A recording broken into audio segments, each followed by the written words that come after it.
পাতিলে পাখা খেল আৰু শ্ৰেষ্ঠ পিতাক পাখা খেললৈ নিমন্ত্ৰণ কৰিলে মাতে শ্ৰেষ্ঠ পিতাক সকলো পাখা খেলৰ সৰুমাই 12 বছৰ বনবাস আৰু 12 বছৰ অজ্ঞাত পাতিলে মাতে বৰবৰিকৰ লগত জলপতিৰ কাষে পঠাইছিলো কিন্তু কি হ'ল আৰু শুনা মাতি দুখ হ'ল বাছা মাহিয়াই দ্ৰৌপদী কিয় অথম দুখা ফলে কেশত ধৰি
কিছুদিনৰ পৰা তোৰ মই নিৰীক্ষণ কৰি আছো ৰাজকোষৰ কুপ্ৰভাৱ তোৰ এয়াই শিক্ষা মই তোক দিছিলো মোলৈ স্থানত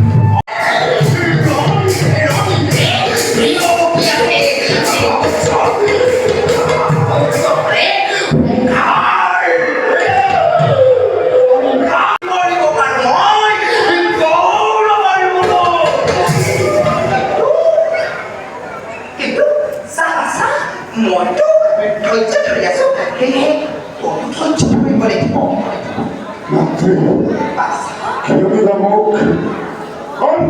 উত্তেজিত হৈ পাহৰি গৈছিলো তোমাৰ প্ৰশিক্ষণ আৰু জ্ঞান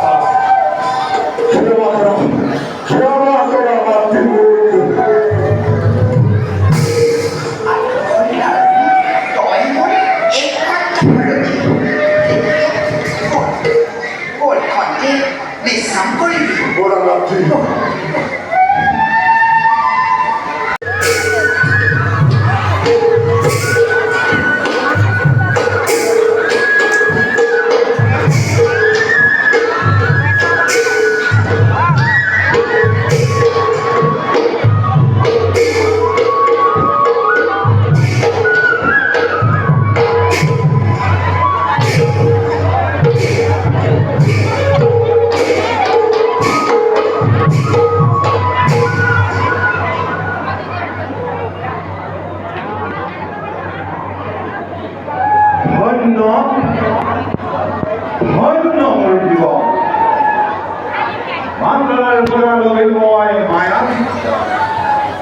আৰু যদুপতিৰ পৰা লবিলো অস্ত্ৰ শিক্ষা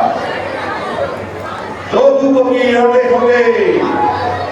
কঠোৰ তপ কৰি হৰ গৌৰীৰ পৰা লবিলো মই এইখিনি অক্ষয় মাহ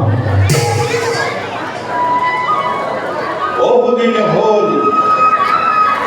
কৰিলো অন্তৰতে জাগে হাবিয়া মাতার সান্নিধ্য যাও এবে মই পিতা মাতা কহিলে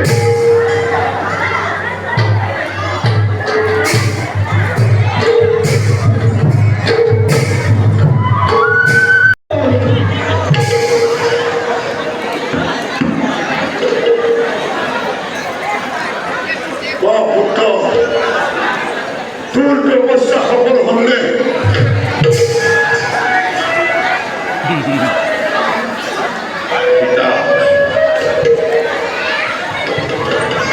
গরিব তখন মোর এই জগৎ সন্তুষ্ট হই মহাদেবে দিলে মোর এই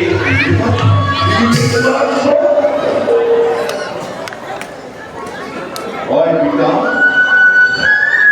ও মহাদেবে আহা ভগবতী প্রণাম মাতামহ সেৱা মোৰ কৰিব এই বস্তু কচোন তোৰ তপস্যা সফল হ'ল হে মাতামহ আৰু মোৰ পূজনীয় পিতামহ তোমালোকৰ পুত্ৰ এই বৰবৰীকে কঠোৰ তপস্যা কৰি মহাদেৱ কৰিলে আৰু অগ্নিদেৱে সন্তুষ্ট হৈ দিনেবকে আৰু মহাদেৱে আশীৰ্বাদ সহ দিনেবকে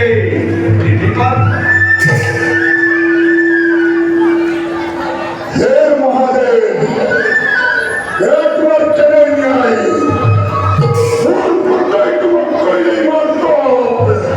আৰু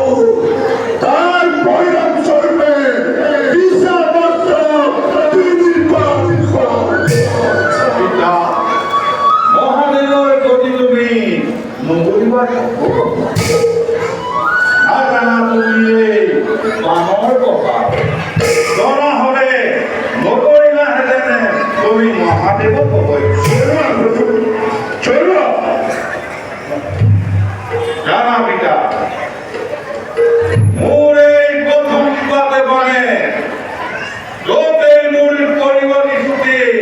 তাতেই লগাব চিন্তা আৰু মোৰ এই দ্বিতীয় বাতে মানে য'ত চিন্তিত ত'তেই তেওঁ ভগৱান আৰু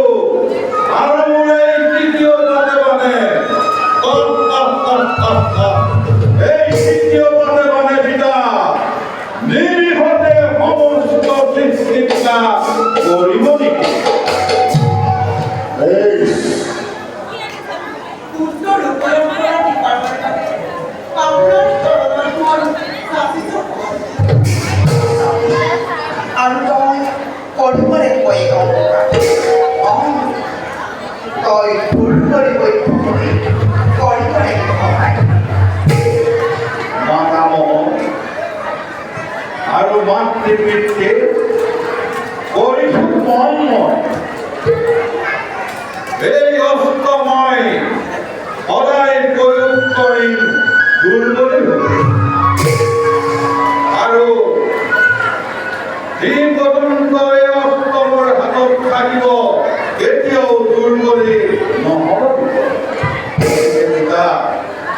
তাৰ বাবে তোমালোকে ধৰিবা মনতে পাইছিলোঁ মই পিতামহ জানানে তোমালোকে পিতামহজনে থাকিছে বেশ এই বল আমি এটা আগামী আহার কর্ম বলা